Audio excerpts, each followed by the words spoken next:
And I think, for me, just the fact that we're still having these conversations, it makes me Hmm. so happy. Here we just finished 5 seasons, 114 episodes of this podcast, and people are listening, which means they're Hmm. interested in the content. And we keep finding more and more guests, which is also awesome, meaning that Hmm. people are trying things in their classrooms.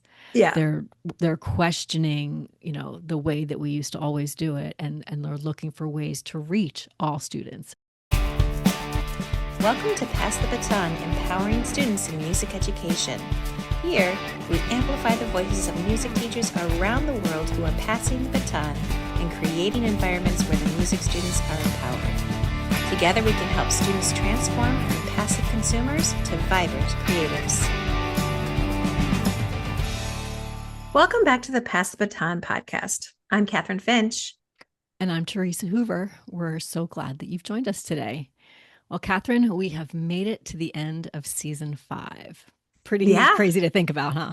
very kind of crazy to think about. Yes, yes, but very exciting. And of course, because it's in every teacher's mind, also so close to the end of the school year for me too. So Yes, I know. Here in the higher education world, we're done already. I'm Sorry to rub that in, but yeah, I know that many of the classroom teachers around the country they're so close. They're either right there or just almost. So how much time do you have left? Just a couple days?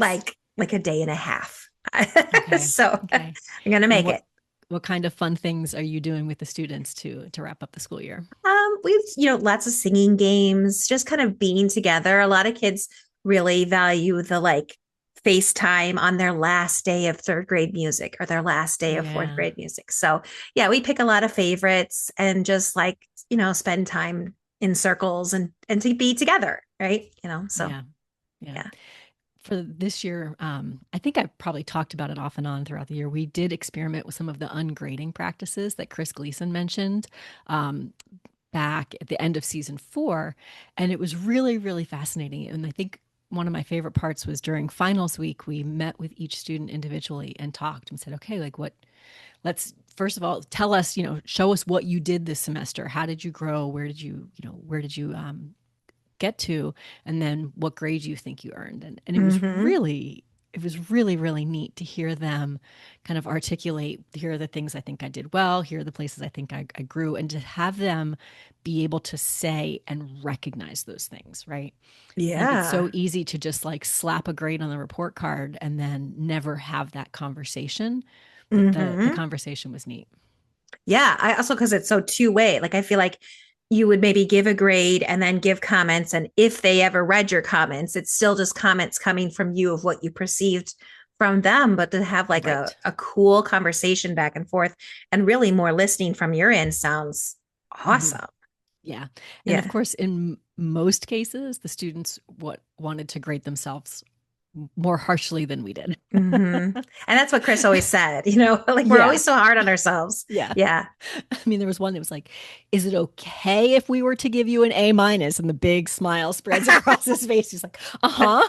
Like, okay, good. Yeah. So that was a neat, I mean, it was a busy, busy semester, but that was just a neat way to end things. Yeah.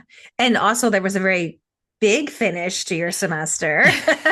Yes. So after I finished up things here at ECU, I got on a plane and went to Arizona for my own graduation. It's so So amazing. yes, Yeah. yeah, it was pretty neat to walk across the stage and be Dr. Theresa Hoover, which is cool. So, and Yeah. the university also did a really nice job of just making the doctoral students feel special, which was kind of neat. We were sitting towards the front. We did get to walk across the stage. It was a really, really nice day. And of course, Arizona welcomed me back with record high temperatures. So Of course. yeah.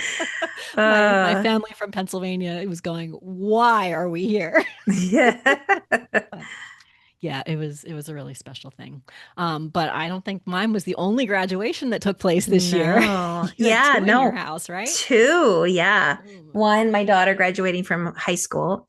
And that's really it was super fun to watch her. Actually, first was my son. He was in University of Iowa and is going to be a nurse.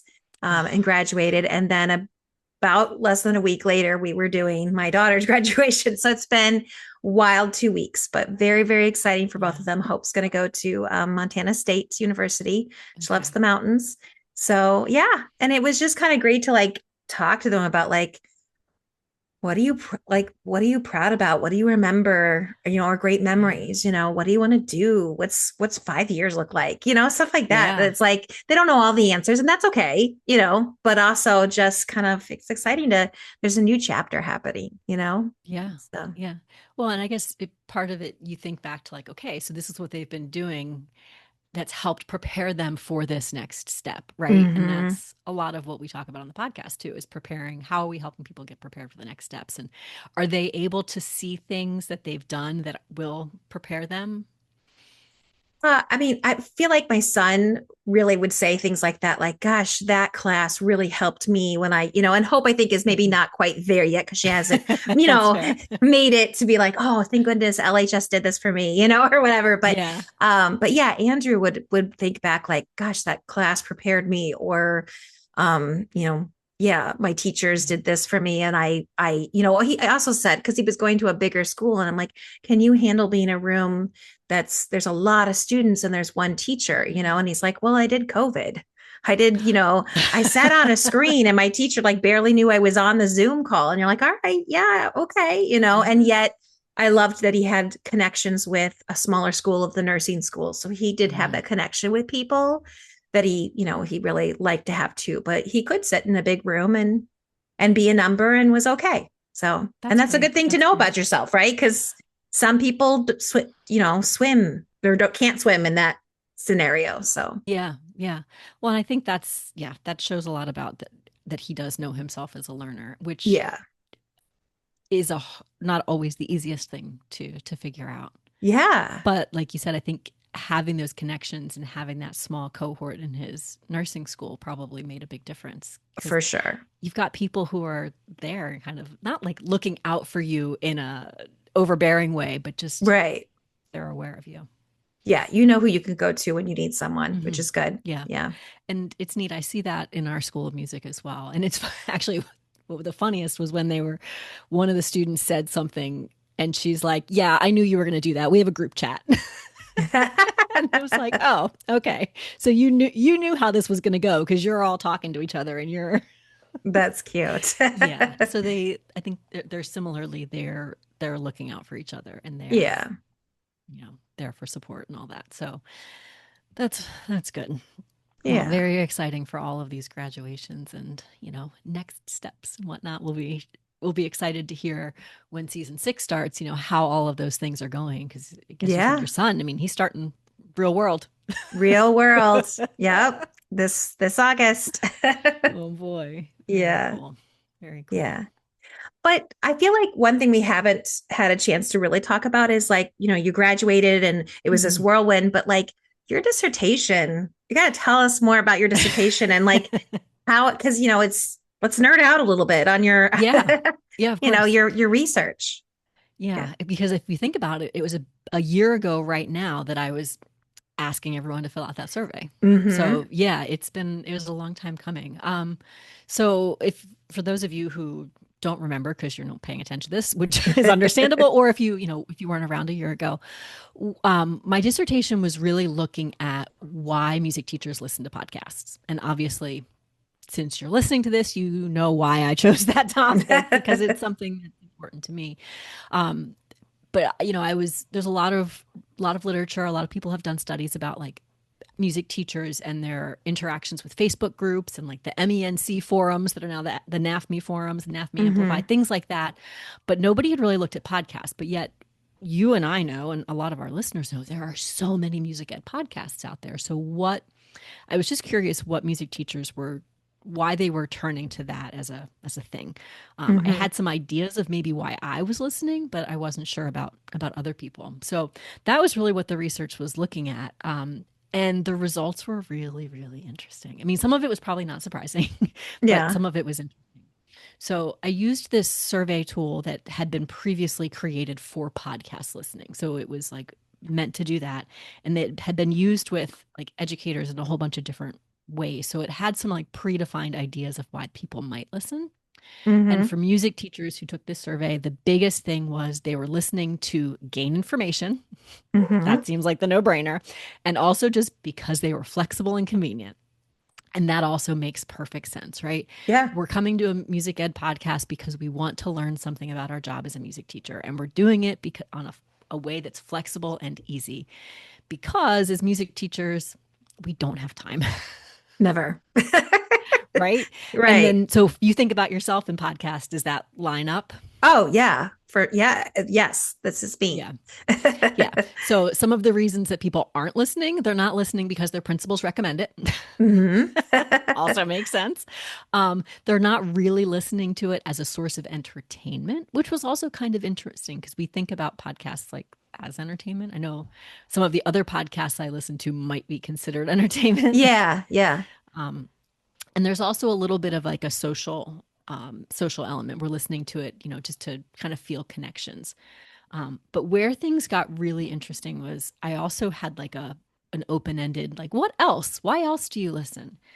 Um, and a lot of people said like similar things like, oh, I listen because I can do it on my commute. I can listen while I'm washing the dishes, so I can get ideas for my classroom. But then there was this whole slew of like emotional things. Mm. Like, I listen to podcasts to feel validated, Mm. or I listen to podcasts to hear somebody else going through the same thing that I'm going through. Mm-hmm. And they talked a lot about like the emotional things that we get out of it. And that was cool. So this is like the nerdy researcher hat, because Mm-hmm. other podcast listening studies didn't find that.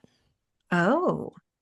So while you and I are both like, well, yeah, that makes a whole lot of sense, if you look at other literature, it's not there. So it's kind of Uh-huh. fun when you're in like the nerdy research world to find something that somebody else hasn't found before. Uh-huh. So to see it in this study was just neat. Because is it again, like when I started seeing those things, I was like, oh, this makes perfect sense. Mm-hmm. But it wasn't like there in other ways. So it was kind of cool to find that, and to think about, if we bring it back to ourselves, like Kathryn, and for you and me, we're providing a flexible means of information for teachers, and hopefully along the way we're also providing some of that emotional validation Mm-hmm. and like helping them feel not alone and all of that. Yeah. Well, I don't you think when we interview people, I feel like I get that validation of people saying like, if I had done all this at once, I would have been burnt out. I'm like, mm-hmm. Had to slow myself down a couple of times, Yeah. Yeah. or just like, well, I have 400 students. Mm-hmm, me too. Like, yeah, I Yeah. think we do connect with that and give her because we maybe put so much pressure on ourselves or don't give ourselves grace in some of these harder parts of our job. And it's like when you hear Yeah. that someone else struggles with it, it's like, okay, I'm not the only one. I've thought Yeah. that too. Yes. It's okay to give myself permission to do XYZ. Yeah. Yeah. Right. And I think when I'm like thinking about it as a podcaster, as someone who teaches music teachers, as all of those, I'm like, that's what we want to give people. Yeah. Right. Because if it's those things that are going to help them like keep trying and keep moving forward, that is so, so valuable. Mm-hmm. So yeah, it was really interesting. Just looking at all of that. And the other thing that came up a lot was that people listened because it was like relevant to what they did, which is another big thing when we think about sometimes, various professional learning opportunities we have in the school. I can't tell you how many math trainings I sat through. Sure. I know. And is it helpful for me to think about how kids are learning math? Maybe, but is it really helping to develop me as a music teacher? Right. Right. There's always like some small gem you can take from a keynote or something or other, but Mm-hmm. there's nothing like someone talking directly music ed with you that you're like, okay, I don't have to translate this. I can just take in Yes. all the Yeah. information. Yeah. Yeah. And I'm not saying that like every music PD we learn, like if it's an hour long PD, I learn an hour's worth of stuff. Not always. Right. There's still Right. like things that I'm pulling, but it's just the fact that that person speaks my language, Yeah. that Yeah. they've been in the same place that I've been is really interesting. So Mm-hmm. yeah, it was really fun. That sounds weird to say it was fun writing that, but it was fun like learning about it and thinking about it and just, thinking about how music teachers, we're looking for stuff that's relevant to us. We're looking to feel that sense of connection to some other people who are in our field. And it just makes me feel good as someone who helps to create a podcast that like we're doing that. Yeah. I like it. Yeah. So hopefully people listening, that's what you're getting as well. Oh, the other thing that's kind of fun when you look at like media studies, they talk about parasocial relationships and this idea that a parasocial relationship is when you form a relationship with somebody. It's one-sided. They're usually like a celebrity or somebody on TV or like soap opera stars, but they talk about how that happens in podcast listening. I was like, oh my goodness, it's so true. Like there's some podcasts that I listen to that I really feel like if I were to see the host out and about, I could just have a conversation with them, even though they would have no idea who I was. But we spend so much time listening and hearing those conversations that we feel like we're part of it. So that just made me laugh a little bit. So, but this is a work that if anybody who's listening does see us out and about and wants to strike up a conversation, go for it. Oh yeah, absolutely. We'd love to talk to people. Absolutely. Yeah. So it was a fun learning experience and yeah, I'm glad that I was able to investigate a topic that I care so much about. Yeah. It'll be cool to see how we internalize that and move forward with season 6. Yeah, no, I 100% agree. Yeah. Okay, so maybe it's just because I spent the last year doing research and categorizing things, but let's try this. What if we were to think about the episodes that we had from this season and try to come up with some different categories and themes that came up? Do you think we could do it? I think so. Cause I mean, when I look just like our last episode, all music, all students, I feel like that's what we hit. We really talked a lot about how do you get there? How do you empower all music students, right? There's these pockets of factors that come at you, and how do you make sure that you're really teaching to all? This is not easy. That's a good point. Right. Yeah. So that was Eric's big thing, right? It's not just music for all, but it's also all music. And I think there were a number of people that we interviewed this season who talked about that idea that we need to get away from this idea that like, oh no, we must be teaching in this lane with tiny little deviations. No, like let's open this up to really think about what it looks like if we were to include all kinds of music in our classroom. Yeah. And there's many concepts that can be taught through many different types of music. So you don't have to just talk about classical music as the best, because there's so much out there. It's not just one thing. Yeah. I mean, I think, obviously Eric talked about it a lot. Emily, when we talked to Emily Langer-Hulk in episode 103, she was talking about all the cool ways that she's incorporating popular music. And it's so funny almost that we put that descriptor on it, popular music. Like, no, it's just music. It's all music, but yet we feel the need to like qualify it as something. But yeah, like you said, you can find so many different ways to teach musical concepts using a variety of different repertoire. Yeah. And when you do that, you will pull in different learners who are like, oh, wait, now you're talking about 80s music? Like, I'm in, you're relating to me. Right. And that matters. And I think the other thing that as you're saying that makes me think of another theme was just this idea of belonging, making kids feel like they belong in the classroom.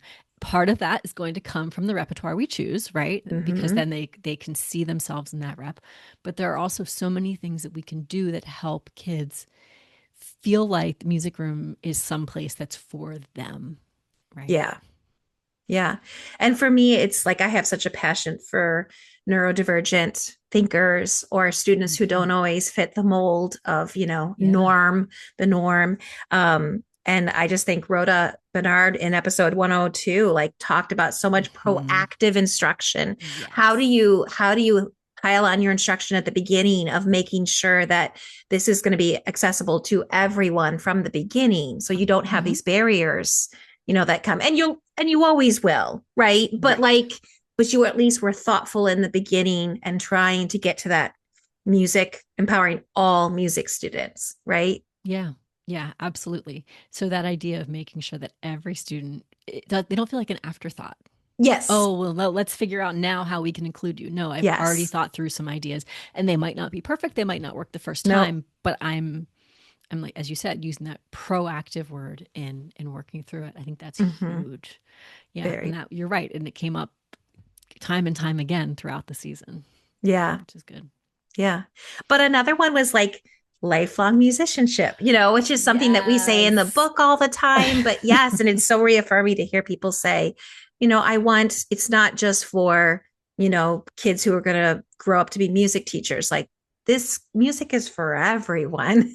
And I want Yeah. everyone to have it 30 years from now, that they're Mm-hmm. lifelong musicians. They don't need Mrs. Finch to keep them going. They don't need me to play their instrument, which is a Yeah. big deal. Yeah, and I feel like one guest that always comes to mind with that one is Merlin, right? He talks a Mm-hmm. lot about that. How are we helping students to be these lifelong independent musicians who are going to be able to do what they want to do musically forever? And Merlin talked a lot about how he would change his instruction. He would just be listening to students, all of those different things, and it was really cool. It was a neat thing to hear him talk about. And Mm-hmm. he came at it from a private lesson standpoint, but you could also think of it, wasn't Megan Thurup in episode 111 Mm-hmm. from an ensemble perspective, having those Mm-hmm. same kind of conversations. Yeah. Yeah. It can be done in all kinds of different sets or, Yeah. situations. Yeah. And I think when we do find these ways that we're helping students to feel empowered, that's going to be the result. Yeah, you said it. We say it in the book. We say it all throughout the podcast. Like that should be one of our big goals. Yeah. And then I just think it's reaffirming when you hear people talk about the importance of community or the importance of Mm-hmm. student voice and choice. Like those are things Yeah. that come throughout Pass the Baton book that we really think like these are the hows of getting to that lifelong musicianship. This is how you can you can shift towards this empowering thing in your classroom, right? Yeah. And And a lot of times it just starts with small things, yes, it which has to be. It was, has to be. well, Yeah. yeah, it has to be for so many different reasons, but it was always Yeah. encouraging to hear people talk about it. Like, here were some of the small shifts I made towards Mm-hmm. really thinking about that idea of voice and choice, building Mm-hmm. community in the classroom. One person that comes to mind was way back at the beginning. I think it was one of our first episodes of the season was Corey Benton in episode 94, Mm-hmm. just Mm-hmm. talking about simple ways in her classroom that she was really honoring student voice. Mm-hmm. And as a result, it was a community. It really brought Mm-hmm. people together. Yeah. I thought Amelia Armstrong in episode 104 had so many practical things for the guitar classroom, for the choral classroom, like, for small group working with, almost like, I think she was at choral groups or like, but Mhm. yeah, like the ensemble small group kind of thing. But just the idea of like, I started here but then with some choice boards, but then it went to here by the end. She Yeah. really tells lines out kind of like how one little shift snowballs into much bigger things down the road with time. Exactly. Right. Exactly. Yeah. And I think the big thing to remember is like when we go into planning our lessons, if we're planning with that idea of voice and choice, we're looking at our lesson saying, hey, where can I offer more opportunities here to Mm-hmm. really hear what students are thinking about or for them to make options? It starts to happen very naturally. Mm-hmm. And then, like you said, it snowballs.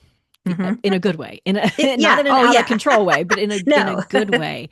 Yeah. It just becomes easier and easier because you start to see more avenues, and then the Mm-hmm. students start to suggest them too. That's my Mm-hmm. favorite, is when Mm-hmm. it's something I hadn't even thought about and the student suggests it. It's like, oh, let's go for it. Yeah. Yeah. And then I think sometimes we go to ensembles and you do such a good job of helping people see in ensemble settings how there's wiggle room. But Mm-hmm. sometimes I think a lot of us think there isn't a lot of wiggle room in the ensemble because there's the concert and then there's the next concert, but we've had a lot of guests on this season that help us with that and like where we can go in the ensemble room. Was there one that stuck out with you? Oh gosh, that's hard because yeah, there were some really good ones, and just yeah, the idea that we're thinking about performance as doesn't have to be the same thing. I guess that I'm going to say two really because Yeah. there were two that I really appreciated. Again, back towards the beginning of the season, Darlene in episode 98 and Rebecca in episode 96. They were both talking about this really student-centered way of thinking about concerts. Hmm. And what I loved was you could hear that intentionality from both of them. Darlene Hmm. was working more with older students. And if I remember correctly, they were thinking about it was like a spring pops type concert that the students ran. And she was just intentional throughout the entire school year, kind of scaffolding to help them be Hmm. successful doing it. Hmm. And Rebecca's was similar. The students even like created some of the arrangements, but again, it was so intentional. I think sometimes we get this idea in our head that like, oh, we're going to have a student led concert, go, and then we just step back and magic happens, and that's not Right. how it works. No, I mean, no, I don't know about your classroom, that would never have worked in my classroom. So no. it Yeah. takes intentionality on the part of the teacher, but when we kind of step back and reimagine what it could be, we can still have that performance. Hmm. I mean, and did you find like were there elements of what we talked about as far as performances that could also relate to the general music room? For sure. Like I guess when Mary talked about the flex music in Oh yeah, 109, yeah. it was like, oh yeah, like I kind of do that in the general music classroom. We learn all of the parts, but we talk Hmm. about like this is just the skeleton of the music, like a skeleton. What am I trying to say? Just like this is the basic part of how we could do the Yeah. music, but what are we going to do to change it up? Do we need to change the timbre? Do we need to change? I don't know. And the kids have so many ideas of what they do Hmm. and how we can be a little more creative within those restraints. So yeah, I really felt like that would be really cool to see also in the ensemble setting Hmm. too, because kids coming into your fifth grade, sixth grade band have probably done that in general music in some way, form, Yeah. or so it's not such a different thing for them to think about doing. But Hmm. yeah. Absolutely. Yeah. And I think, some people, when they hear us talk about student ownership and things like that, they get this idea that, oh, well, I can't do that because of the concert, or, they feel like they're just boxed in Mm-hmm. what they have to do. But again, we have a lot more wiggle room than we sometimes understand, and there really are ways that you can have wonderful student performances and just opportunities to showcase what we do and still have these opportunities for students to have agency and ownership and all of that. And I think Mm-hmm. I think in the music classroom those opportunities for showcase are important. They just can't be the only thing we do, Mm-hmm. right? Mm-hmm. Because if we are only focused on the performance, then we're missing out on some of those other things we talked about, like focusing on lifelong musicianship and focusing on Mm-hmm. building that community and belonging, right? So I think we have to just find the balance with performance Yeah. so that it's not the most important thing in our classroom. Mm-hmm. And I think that really will change the learner experience. You'll get kids Yeah. um, who can see themselves as that lifelong musicianship, like we said, like they have more confidence towards that Hmm. independent musicianship, which is so cool to have and what Yeah. we all want for our kids. So Absolutely. Yeah. yeah. We want the kids who come back a decade later and tell us about that cool musical thing that they're doing. Hmm. That's the goal. Yeah. So looking forward, what are you hopeful about? What kind of things are giving you hope these days? I feel like your research said, like there's a community in podcasting. We found Hmm. it, Yeah. and it's awesome. Like again, that's a place that I can connect with other people and I can learn more, and that is a satisfying way for me to grow as an educator. So Yeah. that's Yeah. cool that that's there, right? Yeah, Because absolutely. podcasting is newish to me. It's not been Hmm. something I've always done. So Yeah. yeah. And I think, for me, just the fact that we're still having these conversations, it makes me Hmm. so happy. Here we just finished 5 seasons, 114 episodes of this podcast. and people are listening, which means they're Mm-hmm. interested in the content, and we keep finding more and more guests, which is also awesome, meaning that Mm-hmm. people are trying things in their classrooms. Yeah. They're questioning, the way that we used to always do it, and they're looking for ways to reach all students. So I think that is just awesome. And I'm excited going into the summer. We already have a little list of people we're going to start reaching out to for next season. Although I'll say, if you've been listening and you're doing something in your classroom, and you want to share it, let us know. Reach out. We'd be Yeah. happy to talk more. Because I think the more voices we can share, the better. So if something cool is happening in your classroom, or you're, even if it's not cool to you, but it might be cool to somebody else, right? Sometimes we feel like what we do in our own classrooms is just what we do. But yeah, don't be afraid to reach out. I think it's just, this is such a great way, as you said, to build community, because we have the incredible opportunity to talk to all these wonderful people, but Mm-hmm. then for all of us to just remember that we're not alone in this, Mm-hmm. that what we do matters, and what we do, it makes a difference in the lives of a lot of students. Yeah. So, like, I guess going into the summer, what's going on with you? What's your next Yeah. steps? I'm excited to have a somewhat quiet summer, Mm-hmm. because I am not working on my dissertation. I'm not moving across the country like I did last year. I'm not, so I've got a nice big stack of books that I'm going to be working my way through. I mentioned the ungrading thing. I'm still, for me, I feel like that works for some of my classes, but I'm looking into some other, grading mechanisms. So I have a couple of different books about grading. One's specifically about specs grading, which I'm very excited to tell you all about next season, which is just another Yeah. way of like thinking about how we grade. I also have a book I'm excited to read about servant leadership, which should be really Okay. fun. We've talked about Mm-hmm. that a little on the podcast before, but Mm-hmm. yeah, so I think for me, the biggest thing is just doing some reading and trying to relax, yet, you know, think a little bit about next school year, but not too much. Yeah.